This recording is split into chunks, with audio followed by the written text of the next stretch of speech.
le damos gracias, gloria, honra y alabanza a nuestro Dios por sus bondades y sus misericordias. Y bueno, vamos a estar iniciando esta porción de la palabra de nuestro Dios con el libro de Santiago. Te invito a que vayas al libro de Santiago, a una porción de las Escrituras. Pero antes que nada, quiero decirte cuál es el tema del día de hoy. El tema del día de hoy es Abraham. Y la pregunta es, ¿qué valor le dio a sus bienes? Estamos hablando de Abraham, estamos hablando de personajes bíblicos y qué valor le dio cada uno a sus bienes.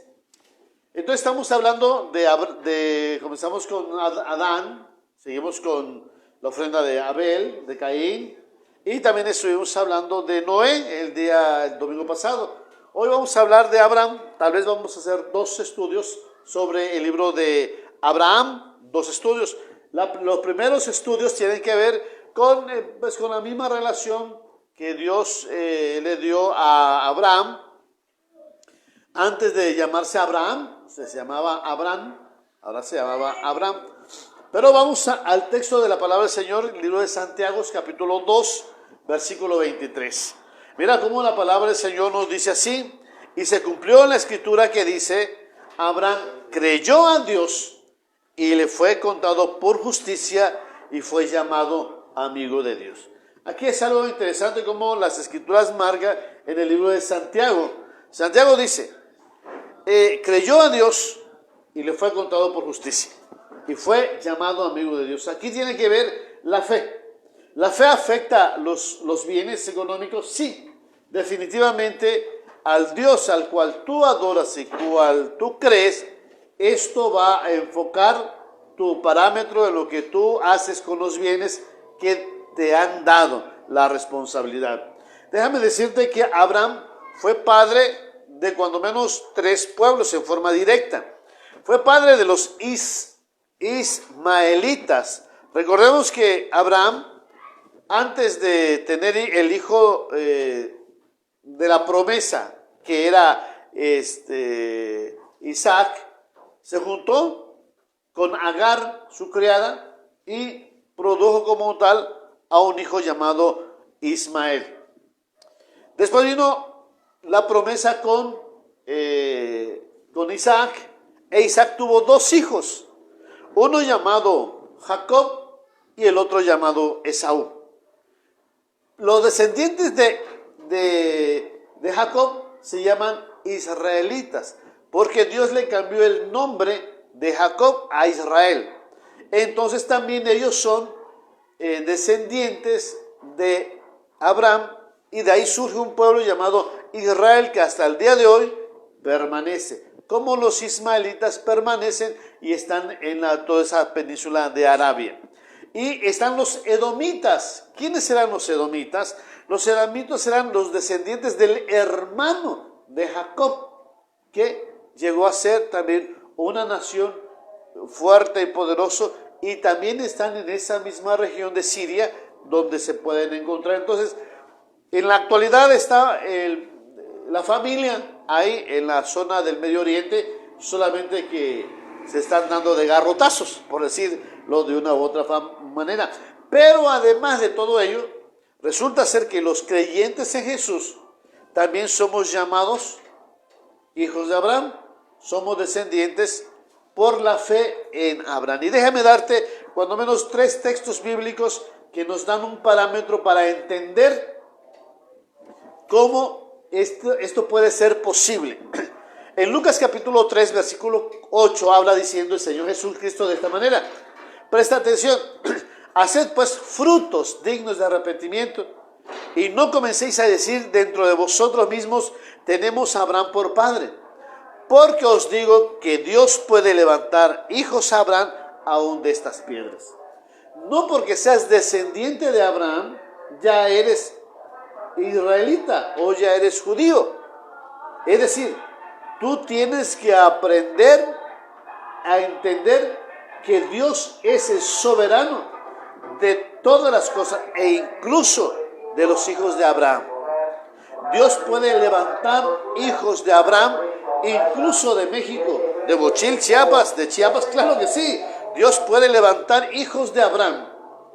Solamente como dice en las Escrituras, lo diría el libro de Juan, capítulo 8, versículo 39, que ya vamos a leer en este momento, el tercer texto, el segundo texto bíblico. Dice, respondieron y le dijeron, nuestro padre es Abraham. Jesús le dijo, si fueses hijos de Abraham, las obras de Abraham harías. Entonces, tomamos en consideración dos cosas. El Señor Jesús dice, Dios puede levantar hijos de Abraham, incluso de las piedras. Pero incluso esas piedras tienen que hacer las obras de Abraham para ser llamados hijos de Abraham. ¿Está claro? Ahora, vamos a otro aspecto. Gálatas 3, versículo 7 nos habla diciendo cómo también los hijos de Abraham se mueven.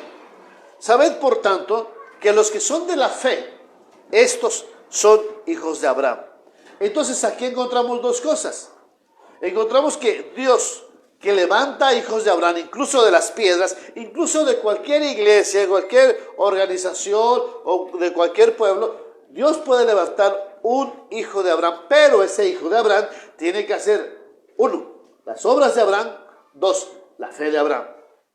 Esos dos aspectos importantes son necesarios para que uno pueda decir, oh, yo soy hijo de Abraham, yo necesito, en esa promesa de Dios, yo adquiero tener ese vínculo. Ahora, vayamos pues a Abraham, vayamos a los textos bíblicos que nos marcan en qué momento hubo una interacción entre los bienes económicos y la fe en cuanto a Abraham.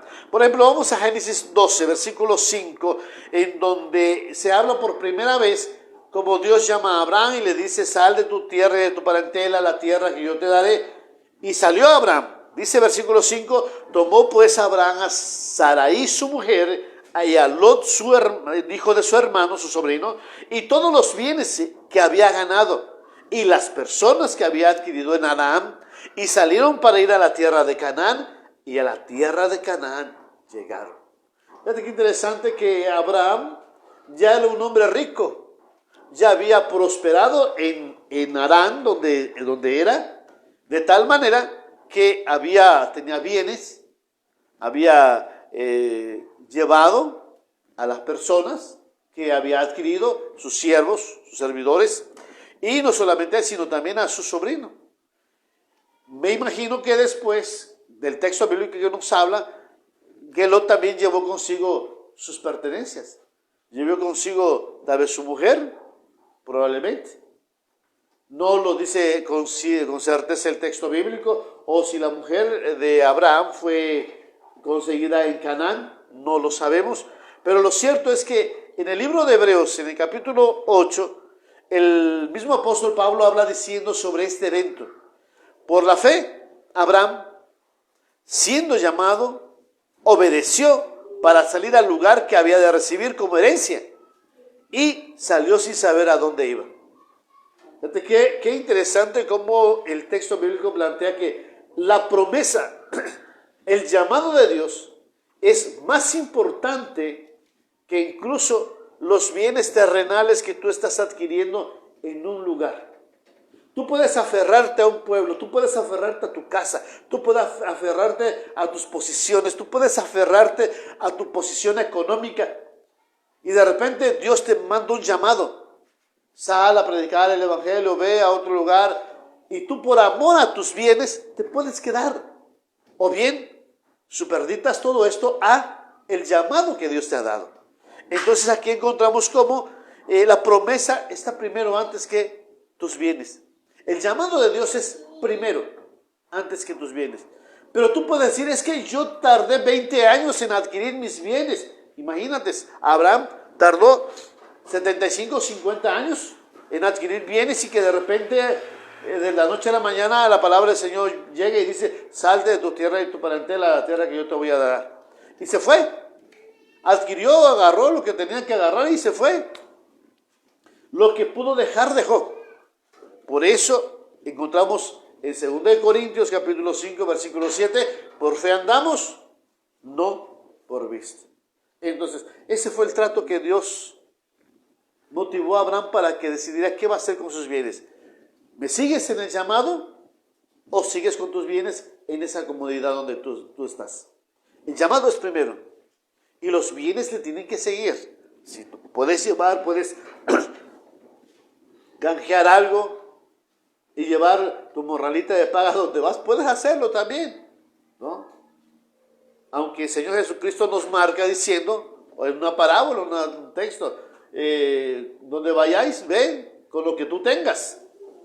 Pero en este caso habla como familia, una familia que va a cierto lugar. En el caso de Abraham. Vamos a ver el segundo aspecto, cómo Abraham trató los bienes económicos y su relación con Dios. Aquí llama algo la atención, algo curioso, porque hay circunstancias adversas. Siempre en la vida del cristiano va a haber circunstancias difíciles donde va a ser puesta a prueba tu fe. Por ejemplo, en el caso de Abraham, que es el segundo punto, las circunstancias adversas son protegidas por la mano de Dios.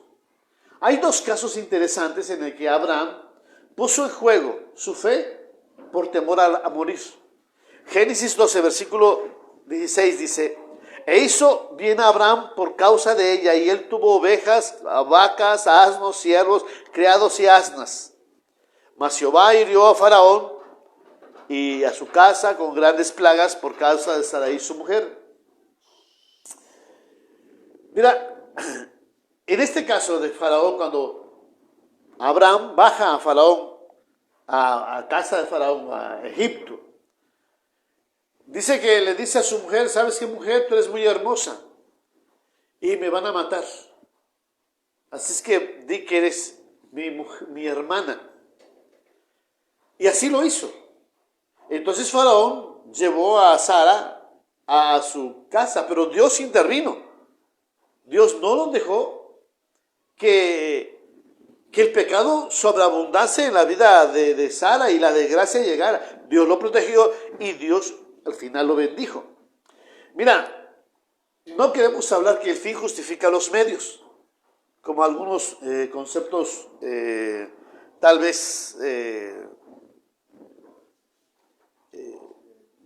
pues que hablan diciendo, ¿no?, que los medios son lo importante, sin importar, los medios no importan sin importar el fin. O sea, el fin justifica los medios. Dice por ahí, perdón, me estoy aquí enredando porque estoy viendo la gente acá. El fin justifica los medios. Que el fin es ganar paga, no importa cómo lo hayas hecho. No se trata de eso. Con Dios no se juega. A Dios sí le importan los medios y la forma correcta. Y Dios reprende a Abraham por medio de este Faraón, y después lo hace con Abimelech, porque este mismo evento sucede después en Génesis capítulo 20. Vuelve a repetir a Abraham el mismo evento y Abimelech le habla diciendo: oye, ¿qué estás haciendo? ¿Qué hiciste? Mira que lo que me provocaste a hacer es que estoy a punto de cometer pecado. ¿Pero qué hiciste? ¿No? En ese caso podemos entender cómo Dios empieza a proteger la vida de Abraham a través de esa situación. Muchos dicen, bueno, es que a lo mejor le faltó fe, tenía miedo. Siempre, en algún momento, las situaciones del mundo nos rodean y nos causan temor. Génesis 12 habla diciendo: cuando te vean los egipcios dirán, su mujer es, y me matarán a mí, y a ti te reservarán la vida. Fíjate qué interesante. Cómo Dios le dice a Sara: es que me van a matar, ayúdame. Abraham dice: me van a matar, y Sara dice: ayúdame.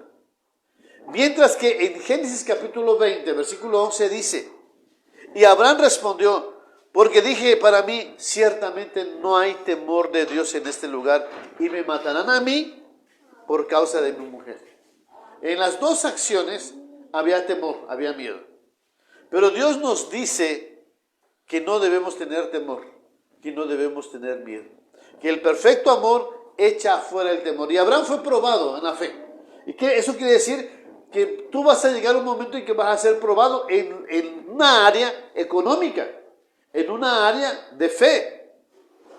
Pero si tú te aferras a la promesa de Dios, Dios está dispuesto a bendecirte. Lo que dice Romanos capítulo 8, versículo 28, dice que, y sabemos que a los que aman a Dios, todas las cosas les ayuda para bien.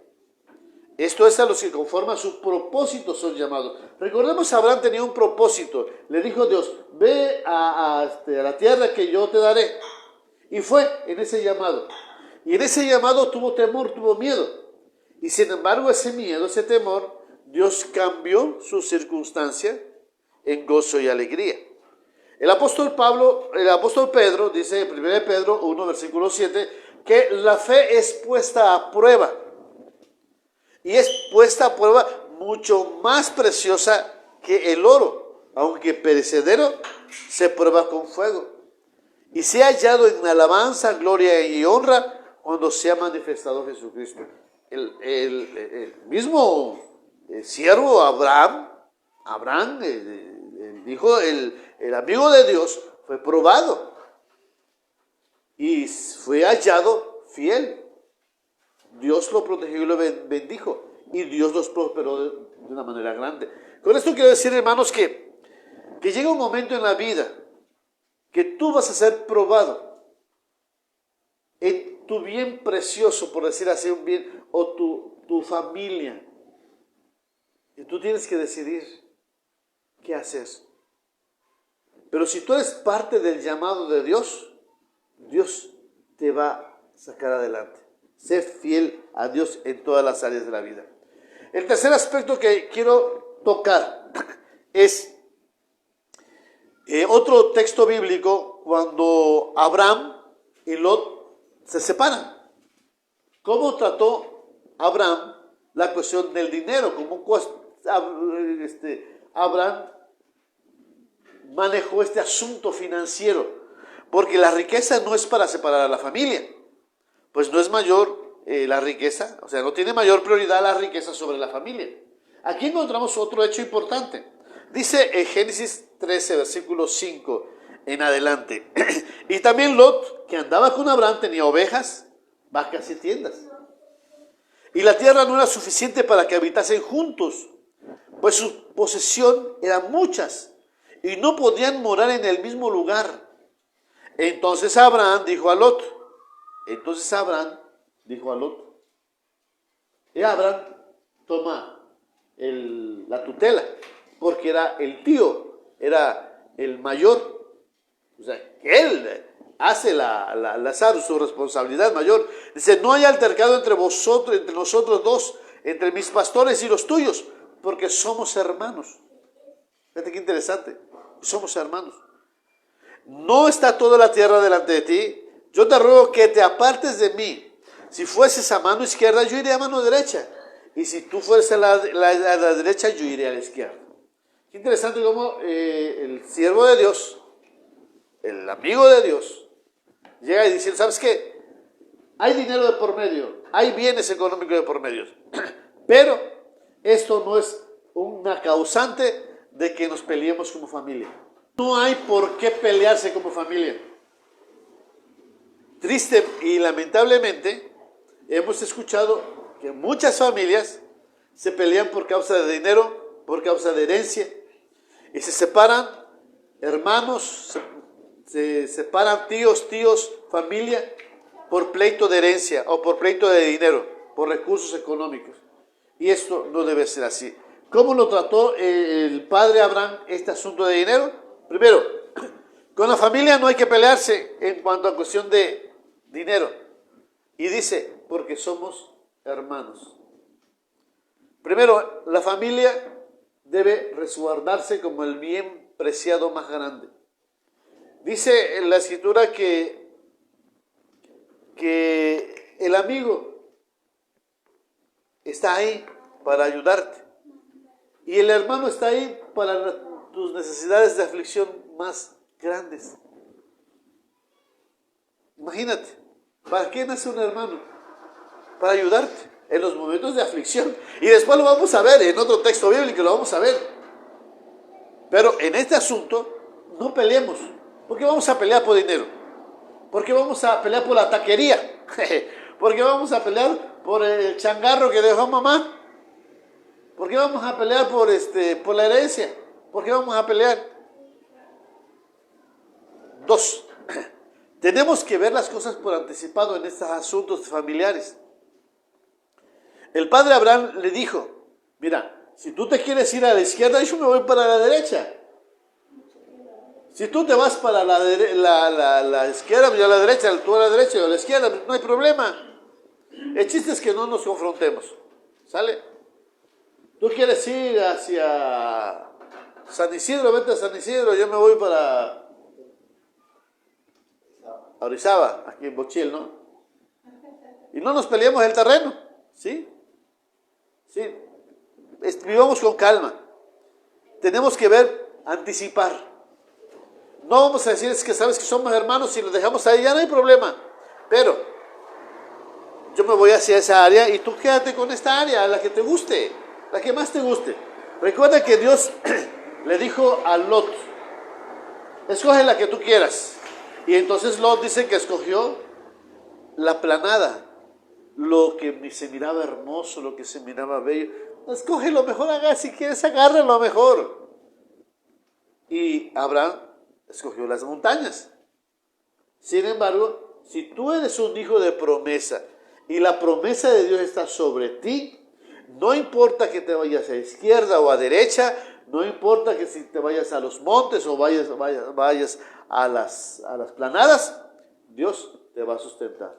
Si eres parte del propósito de Dios, si eres hijo de Abraham, no te va a desamparar el Señor, porque estás escuchando el propósito al cual Dios te ha llamado.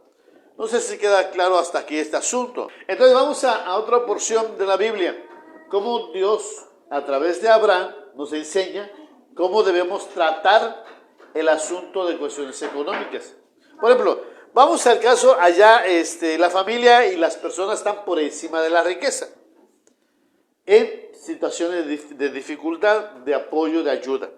Génesis 14, versículo 16 en adelante, dice, y recobró todos los bienes, y también a Lot su pariente y sus bienes, y a las mujeres y demás gentes. Podemos dejarlo hasta así, ahí.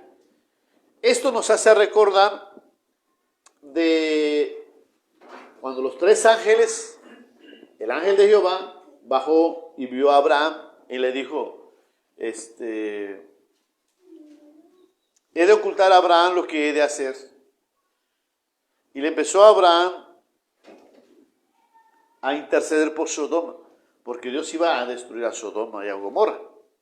Entonces nos plantea la condición espiritual de Sodoma. Sodoma era una ciudad altamente tóxica en cuanto a la situación espiritual, porque no había encontrado Dios ni siquiera 10 justos. No había encontrado 10 justos. Entonces era lamentable la situación que estaba pasando en Sodoma y Gomorra. Y ese era el lugar donde Lot estaba. Entonces, dice la Escritura que Lot era como un juez, como un regente, como un presidente municipal, por decir así, que gobernaba algo de esa área. Era visto por todos. Y de hecho decía, el justo Lot sufría, se angustiaba de las perversiones que había. Lot había ido a Sodoma. Ahí estaba. Pero hubo una guerra entre 10 reyes contra otros 5 y se empezaron a pelear y perdieron la coalición de los reyes donde estaba Sodoma y Gomorra. En donde estaba precisamente Lot. Entonces Abraham se arma y dice, voy a rescatar a mi hermano. Acordémonos cómo Abraham le habla diciendo, mi hermano está allá. No nos peleemos, somos hermanos. Mi hermano está allá en peligro. El hermano sirve para rescatar al hermano. El hermano sirve para rescatar al hermano. Mi hermano está en peligro. Yo voy y lo voy a ayudar. Entonces dice las escrituras que él fue y rescató todos los bienes de todos los reyes que estaban peleando. Y también a Lot, su pariente, lo rescató. Y los bienes de Lot. Y a sus mujeres y a las demás gentes. O sea, aquí el que venció, el victorioso, fue Abraham. Por el llamado que recibió de Dios. En Cristo Jesús nosotros somos también llamados para rescatar a nuestros hermanos de las garras del diablo. ¿Por qué hago ese vínculo, esa vinculación? Dice, versículo 18. Entonces Melquisedec, rey de Salem y sacerdote del Dios Altísimo, sacó pan y vino y le bendijo diciendo, bendito sea Abraham del Dios Altísimo, creador de los cielos y la tierra, y bendito sea el Dios Altísimo que entregó a tus enemigos en tu mano y le dio a Abraham los diezmos de todo. Es importante aquí este asunto. Abraham, después de la victoria, entregó los diezmos de la victoria. Los diezmos de la victoria. Porque había recogido. Dice, pues recogí todo eso va a ser para el Dios Altísimo. Y es interesante entender cómo recuperar lo perdido es fundamental para el patrimonio, para que permanezca. Lot había perdido. El hermano lo recuperó y se lo dio nuevamente. Y es importante reconocerle a Dios esa victoria. Así que Abraham dio el diezmo de todo lo que había adquirido. Así pues, si somos hijos de Abraham, también debemos hacer esta obra. Los hijos de Abraham deben hacer las obras de Abraham, como también la fe de Abraham, imitar la fe de Abraham. No temas si hay que ir en guerra contra el adversario para rescatar a tu hermano. No temas, Dios te va a dar la victoria. No temas de dar el diezmo y que vas a decir, me voy a quedar sin dinero y sin sustento, porque Dios ha hecho un pacto contigo. Lo más terrible sería que hicieras un pacto con la maldad, que hicieras un pacto con la adversidad. Y precisamente después de que Abraham había hecho un pacto con el Dios Altísimo, entonces llegó el rey de Sodoma a querer hacer un pacto con él. Fíjate qué interesante. Aquí nos hablan de dos pactos. Dijo entonces el rey de Sodoma a Abraham, dame las personas y toma para ti los bienes. Fíjate, dame las personas y toma para ti los bienes. Propuesta interesante. Ya que no quisiste el diezmo, pues toma los demás, pero dame a mí las personas. Y respondió Abraham al rey de Sodoma, fíjate, he alzado mi mano. Alzar mano es esto. Es un juramento. Bendijo. Por eso dice, alzad vuestras manos al santuario y bendecid a Jehová. Es una acción litúrgica, tanto personal, en iglesia, que hay que levantar las manos santas sin ir y sin continuar. Entonces es otro asunto, pero he levantado mis manos al Dios Altísimo, creador del cielo y la tierra, que desde un hilo hasta una correa del calzado, nada tomaré de lo que es tuyo, para que yo digas, yo enriquecí a Abraham. Entonces, ¿de dónde proviene la riqueza de Abraham? Viene del sumerio, viene del cananita, viene del edomita, del sodomita. ¿De dónde viene la riqueza de Abraham? Según las escrituras, viene de Dios. Génesis 14:24 dice, excepto solamente lo que comieron los jóvenes y la parte de los varones que fueron conmigo, Aner, Escol y Mamre, los cuales tomarán su parte. Ellos no son mi familia. pero ellos hicieron este trabajo de guerra. Ellos tienen su salario. Llama la atención esto porque Deuteronomios 8, versículo 17 nos habla diciendo: no digas en tu corazón, mi poder y la mano y la fuerza de mi mano me han traído riqueza, sino acuérdate de Jehová tu Dios, porque Él te da el poder para hacer riqueza, a fin de confirmar su pacto que juró a sus padres, como en este día.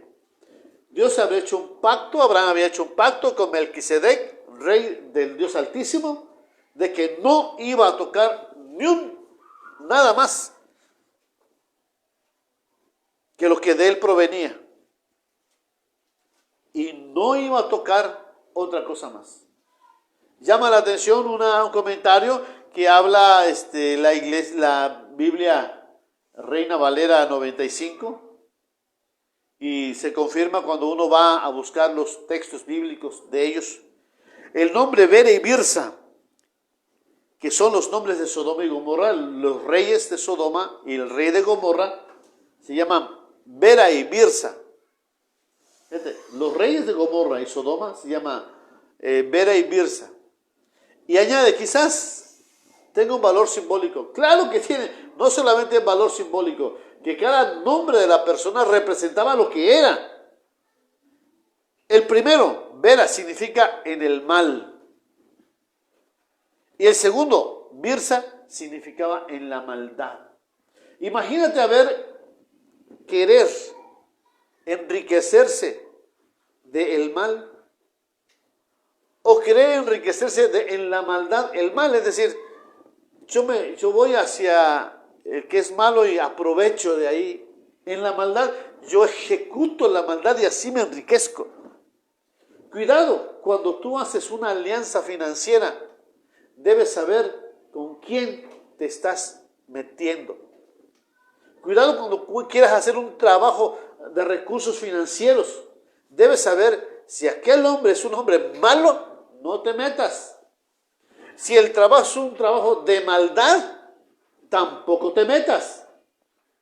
Es preferible esperar en Dios y Él te proveerá. Él te bendecirá.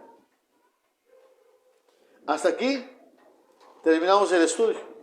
¿Sí? Continuará, porque todavía no he terminado todo este asunto de Abraham. Abraham tiene muchos textos bíblicos que nos hablan sobre la riqueza y cómo hubo un trato con la riqueza en su diario desarrollo, en su diario vivir, que eso nos enseña a nosotros como hijos de Dios, como hijos de Abraham, como hijos en Cristo Jesús, a vivir una vida financiera en paz y en alegría y en gozo. Y bueno, te invitamos a que vayas a nuestras redes sociales. Recuerda, estamos en YouTube, Biblia y Teología Renovada. Ahí nos puedes localizar por un circulito fuchsia con una B. Dale like y activa la campanita a que se suena. Y también estamos en Facebook. Estamos en la Iglesia Presbiteriana Renovada en la República Mexicana, Maranata de Bochil. Puedes encontrar ahí con ese logo que dice Maranata de Bochil. También nos puedes encontrar ahí en Blogger, que es pastorzenaido.blogspot.com, y se llama Enseñanza Bíblica para Todos. Ahí nos puedes localizar. También en Pinterest, no hay mucho, pero ya vamos a llenar más Pinterest. Puedes seguirnos con mi nombre, Zenaido Damián Ramos. Y recuerda, si tú eres parte de aquí de Bochil, asiste a nuestras reuniones los días domingo y ponte en contacto conmigo. Tú ya me conoces, para que podamos hablar de la palabra de Dios, para poder tener mesas redondas. Ya estamos pensando en eso. Vamos a terminar orando. Vamos a ponerle al Señor nuestro gozo, nuestra alegría, nuestra confianza, y que nos dé sabiduría para administrar aquellos bienes que Dios nos ha dado, para hacer sal y luz a todas las naciones y a reflejar verdaderamente que somos hijos de Dios, que en Jesucristo, porque es a Jesucristo que hablamos, en Jesucristo que estamos, Él nos da la oportunidad de ser hechos hijos de Dios en Abraham. y herederos de la promesa también. Padre, en el nombre precioso de Jesús, te exaltamos y te glorificamos, porque bueno y santo eres.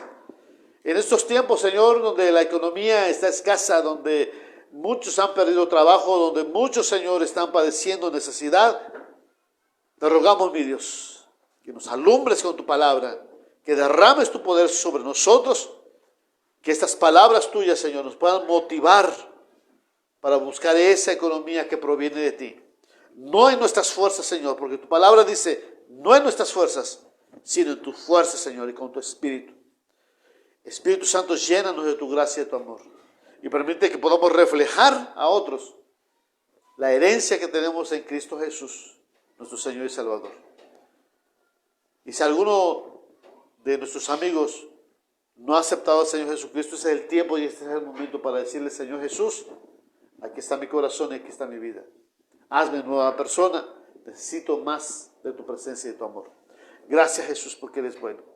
Recibe la gloria, la honra y la adoración en el nombre precioso, oh Dios, de nuestro amado Salvador. Amén. Amén. Un fuerte aplauso, Señor.